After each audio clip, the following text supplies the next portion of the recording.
Hello दोस्तों, स्वागत है आपका अपने यूट्यूब चैनल आरएस क्लासेस पे। तो कैसे हैं आप सभी लोग? आशा करते हैं कि आप सभी लोग काफ़ी अच्छे होंगे। तो दोस्तों, आप उम्मीद करते हैं आप लोगों ने पिछली वीडियो इसकी सेंटेंसेस की देख ली होगी और उसमें जो आपको कॉन्सेप्ट बताया गया था पार्टिसिपल्स का, उसमें जो आपको यूज़ बताया गया था पार्टिसिपल का, वो भी अच्छे से समझ लिया होगा। आज हम जो है आज की क्लास में हम बात करेंगे पार्टिसिपल पार्ट नंबर 2 की, ठीक है, जिसमें आपका परफेक्ट पार्टिसिपल और पास्ट पार्टिसिपल का यूज़ हम करके दिखाएंगे। तो आप हमारे साथ लास्ट तक जरूर बने रहिएगा और वीडियो को फटाफट जो है शेयर कर दीजिए। जो भी भाई लोग इस चैनल से नए जुड़े हुए हैं, फटाफट चैनल को सब्सक्राइब करके उसके बेल आइकन को प्रेस कर दें। ठीक है, तो आज की अपनी क्लास जो होगी सिंथेसिस की पार्ट नंबर 2 की होगी। इस क्लास में आप पिछली क्लास में जहाँ पे हमने वीडियो को क्लास को पॉज किया था, आज उसी को कंटिन्यू करेंगे और इसमें हम पार्टिसिपल यानी कि परफेक्ट पार्टिसिपल का यूज़ और पास्ट पार्टिसिपल का यूज़ हम देखेंगे कि किस तरह के सेंटेंसेस का हम यूज़ यहाँ पे कर सकते हैं। चलिए देखते हैं परफेक्ट पार्टिसिपल।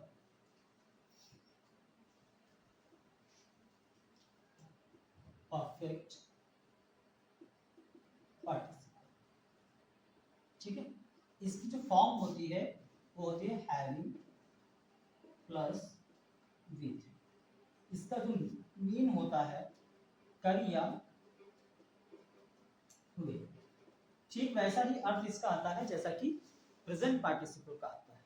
दोनों में अंतर कितना है? प्रेजेंट पार्टिसिपल में दोनों अवस्थाएं, दोनों फॉर्म, दो से अधिक जितने भी फॉर्म होते हैं वो सब एक कंटिन्यूटी पर बेस्ड होते हैं और परफेक्ट पार्टिसिपल में आपका एक कार्य समाप्त हो चुका होगा तो दूसरा कार्य आपका शुरू हुआ होगा। तो ऐसे सेंटेंसेस में आपको हैविंग प्लस विथ ही का यूज करना है। तरीका हमने आपको कल ही बता दिया था कि ऐसे सेंटेंसेस में आपको एक फाइनाइट वर्ब रखनी है और जो शेष वर्ब होंगी उसके पहले जो हो रही होंगी उसको हम क्या बना देंगे? नॉन फाइनाइट बना देंगे। ठीक है, एक सेंटेंस मैं यहाँ पे दे रहा हूं, आई वेंट होम, आई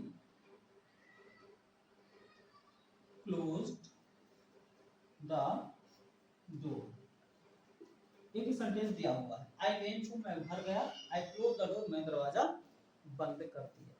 ठीक, तो जहां पर आप अक्सर क्या होता है ऐसे सेंटेंसेस में कि जहां पे आप प्रेजेंट पार्टिसिपल लगा रहे होते हैं, कुछ सेंटेंसेस में ऐसा होता है कि हम वहां पे परफेक्ट पार्टिसिपल का यूज कर सकते हैं और जहां पे परफेक्ट पार्टिसिपल आप लगा रहे होते हैं वहां पे कभी कभार हम प्रेजेंट पार्टिसिपल का यूज भी करके बना सकते हैं। तो इस सेंटेंस को आप दो तरीके से बना सकते हैं, चाहे तो इसको प्रेजेंट पार्टिसिपल से बना ले और चाहे तो इसको परफेक्ट पार्टिसिपल से बना ले। परफेक्ट पार्टिसिपल से अगर आप इसको बना रहे हो तो देखिए दोनों में आपका क्या है? सब्जेक्ट कॉमन है, ठीक है, सेम सब्जेक्ट लगा हुआ है, कर्ता इसमें एक ही है और क्या करना है आपको? इसको रिपीट नहीं करना है, सब्जेक्ट आपको एक ही रखना है एक बार में। तो सबसे पहले देख लेते हैं यहाँ पे वर्ब कौन सी?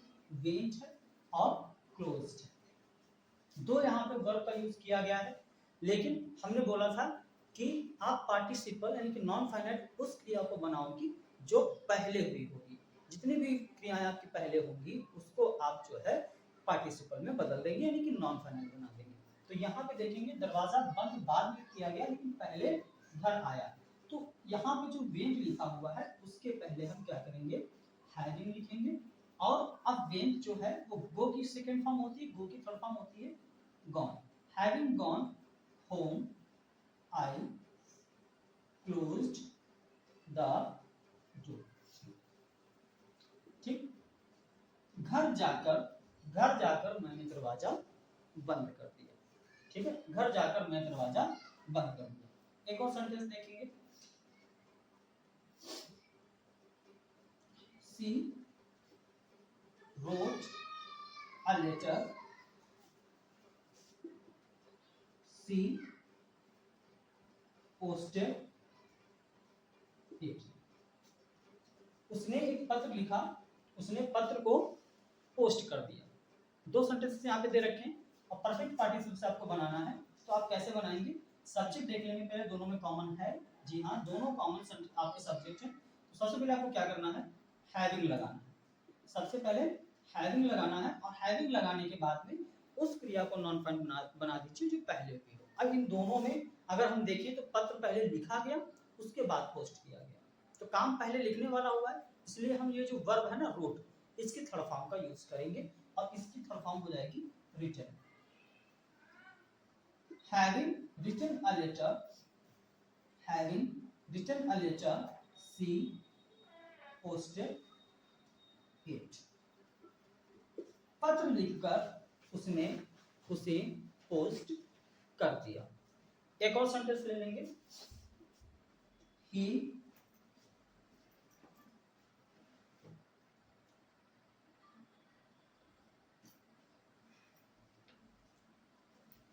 took a gun, sorry, he raised a gun, he raised a gun, he took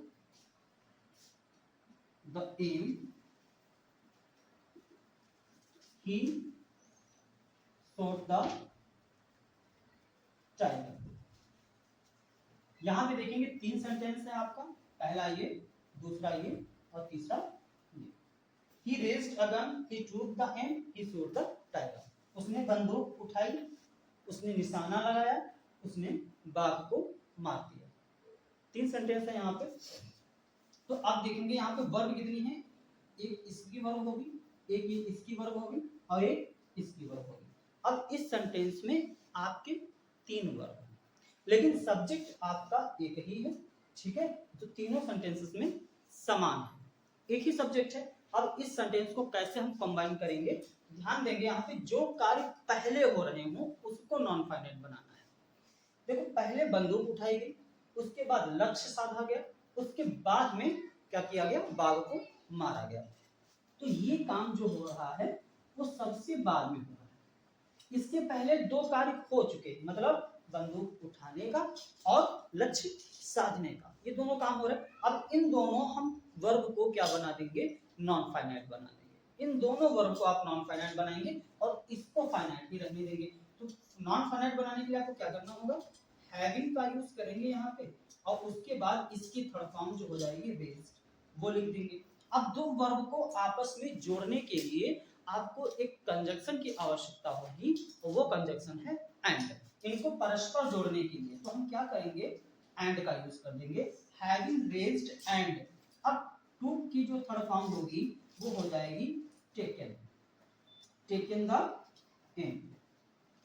having raised a gun, having raised a gun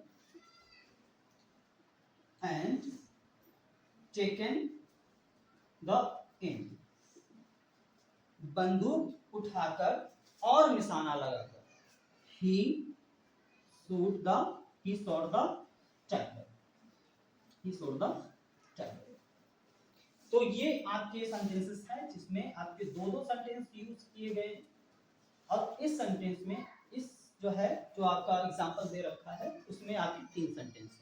तो इन तीन सेंटेंस वाले सेंटेंसेस को, तीन तरीके वाले सेंटेंसेस को हमको कंबाइन करके एक सरल सेंटेंस बनाना, एक सिंपल वाक्य बनाना है, ठीक है। ही रेज्ड अ गन, फिर से बता दूं, ही रेज्ड अ गन, इसमें आपको क्या करना है, हैविंग सबसे पहले आप लगाओगे और रेज्ड यहाँ पे इसकी फुल फॉर्म लिखी जाएगी, उसके बाद में आप क्या करेंगे, इसका शेष भाग लिख दिया जाएगा और फिर इन दोनों सेंटेंसेस की क्रियाओं को परस्पर जोड़ने के लिए आप एंड कंजक्शन का यूज करेंगे। उसके बाद जो आपकी वर्ब है उसको कर देंगे। तो ये जो वर्ब है वो हमारी नॉन फाइनाइट है और ये वर्ब जो हमारी है वो नॉन फाइनाइट है। ये केवल और केवल फाइनाइट वर्ब हमने एक ही रखी हुई है, क्योंकि सेंटेंस का अभिप्राय ही यही है, सार ही यही है ऐसे वाक्यों का कि आप यहाँ पे एक फाइनाइट वर्ब भी यूज कर सकते हैं और आप एक से अधिक नॉन फाइनाइट वर्ब जो है यूज करेंगे। अगर सेंटेंस कई सारे हैं तो वहां पे सिंपल सी बात है, कई सारे आपके नॉन फाइनाइट वर्ब बनेंगे। ऐसा नहीं कि इसको हम प्रेजेंट पार्टिसिपल से नहीं बना सकते, इसको प्रेजेंट पार्टिसिपल से भी बनाया जा सकता है। केवल करना क्या है, अगर आप प्रेजेंट पार्टिसिपल में बना रहे हैं तो करना ये है कि आपको ये जो वर्ब दे रखी है, ये वर्ब जो दे रखी है इसकी आईएनजी फॉर्म लगानी है। Raising a gun and, raising a gun and taking the aim, he shot the tiger, ठीक है। यहाँ पे दोनों वर्ब को आप क्या बना दोगे, प्रेजेंट पार्टिसिपल बना दोगे, अर्थात नॉन फाइनाइट। तो दो वर्ब आपकी पहले हो रही है, दोनों को हम नॉन फाइनाइट ही रखेंगे। चलिए अब हम इसके आगे देखते हैं पास्ट पार्टिसिपल की बात करें। अब हम बात करेंगे पास्ट पार्टिसिपल की। देखिए पास्ट पार्टिसिपल में, पास्ट पार्टिसिपल में आपको एक चीज का ध्यान रखना होगा, यहाँ पे जो कार्य जो है हो चुका, ठीक है, कार्य हो चुका मतलब पूरी तरह से काम समाप्त हो चुका होगा। और इसमें जो हम यूज करते हैं वो वर्ब की थर्ड फॉर्म का यूज करते हैं, ठीक है। वर्ब की जो थर्ड फॉर्म होती है वो क्या कहलाती है, पास्ट पार्टिसिपल कहलाती है, ठीक है। इसको हम पैसिव फॉर्म भी कह सकते हैं। अब हम बात करेंगे यहाँ पे पास्ट पार्टिसिपल को पहचानना कैसे।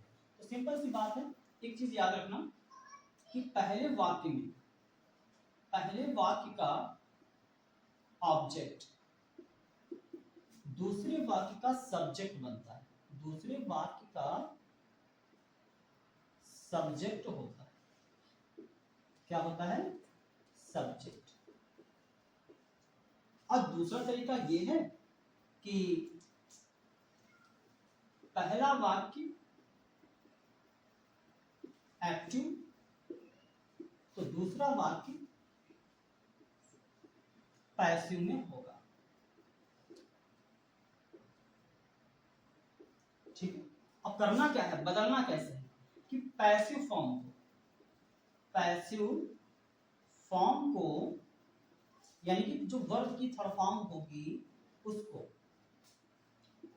को एडजेक्टिव बनाकर, एडजेक्टिव बनाकर पहले नाउन के या जिसकी वो विशेषता प्रकट करे, नाउन से पहले, नाउन से पहले रखेंगे। बहुत ही सिंपल सा तरीका है इसको पहचानने का कि जो पहला वाक्य दिया होगा उसका जो ऑब्जेक्ट होगा वो दूसरे वाक्य का सब्जेक्ट बनेगा। और इसमें क्या होता है, एक वाक्य आपका एक्टिव होगा और तो कहीं दूसरा वाक्य आपका पैसिव होगा। ये दो पहचानने का तरीका है। और इसको बनाने का जो तरीका है मैं आपको बता दूं, बहुत ही सिंपल सा फंडा है कि जो पैसिव फॉर्म है मतलब जो वर्ब की थर्ड फॉर्म हो उसको क्या करना है, एडजेक्टिव बना करके उस नाउन से पहले रखना है जिसकी वो विशेषता प्रकट करेगा, ठीक है। एग्जाम्पल के तौर पे देखेंगे यहाँ पे, I found my pen it was lost.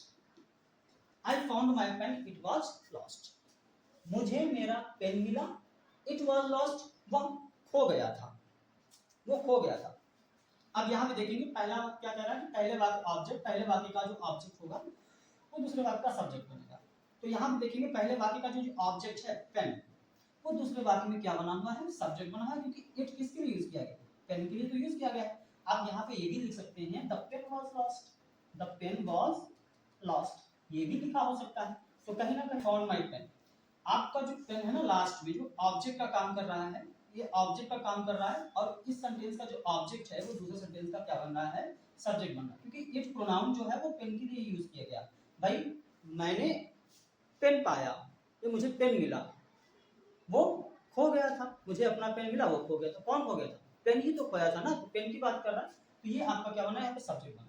तो पहली पहचान आपकी क्लियर होगी, पहला वाक्य एक्टिव में होगा, दूसरा वाक्य पैसिव में होगा। अब यहाँ पे देखेंगे पहला वाक्य एक्टिव है लेकिन दूसरा वाक्य पैसिव है, क्योंकि यहाँ पे क्या दिया हुआ है, बी फॉर्म दिया हुआ है, बी फॉर्म प्लस ये बी3 दिया हुआ है। लॉस की थर्ड फॉर्म लॉस्ट होती है।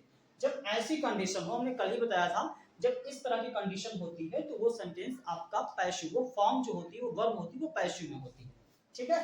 तो एक सेंटेंस एक्टिव का, दूसरा सेंटेंस आपका पैसिव में। अब तीसरा देखो यहाँ पे बनाना कैसे है, पैसिव फॉर्म जो वर्ब की थर्ड फॉर्म होगी इसको एडजेक्टिव बनाकर नाउन से पहले रखेंगे और ऐसे नाउन से पहले रखेंगे जिसको वो मॉडिफाई करता हो, जिसकी विशेषता बताता हो। तो यहाँ पे देखेंगे पैसिव कौन है, पैसिव फॉर्म कौन है, लॉस्ट है, ठीक है। यहाँ पे क्या है, ये लॉस्ट, ये पैसिव फॉर्म है। वर्ब की थर्ड फॉर्म है कि नहीं है, तो वर्ब की थर्ड फॉर्म लिखा हुआ है, इसको क्या करना है, हमको एडजेक्टिव बनाना नहीं है, यही आपका एडजेक्टिव का काम करने लगा यदि इसको नाउन से पहले रख देंगे। तो हम क्या करेंगे, इसको उठाएंगे और कौन खो गया था, पेन खोया था ना, तो पेन से पहले रखेंगे। तो इसका आंसर बनेगा I found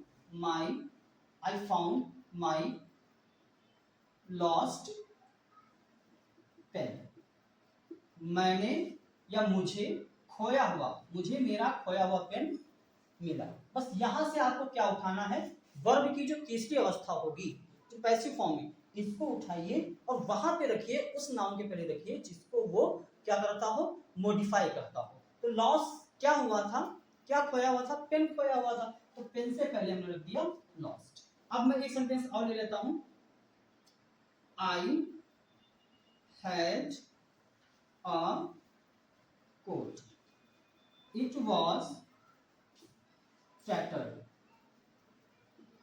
I had a coat, it was tattered. मेरे पास एक कोट था, वो क्या था, फटा हुआ था।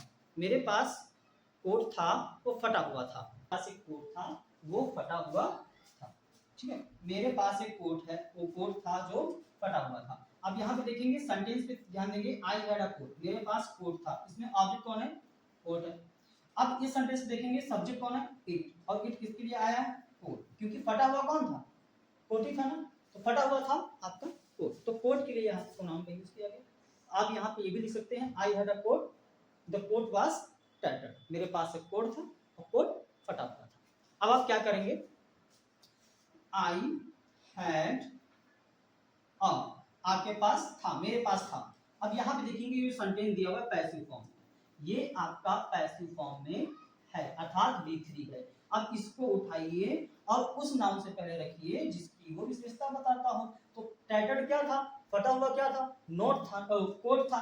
तो कोट था जो, उसको क्या करना है, टैटर्ड को कोट से पहले रखना है।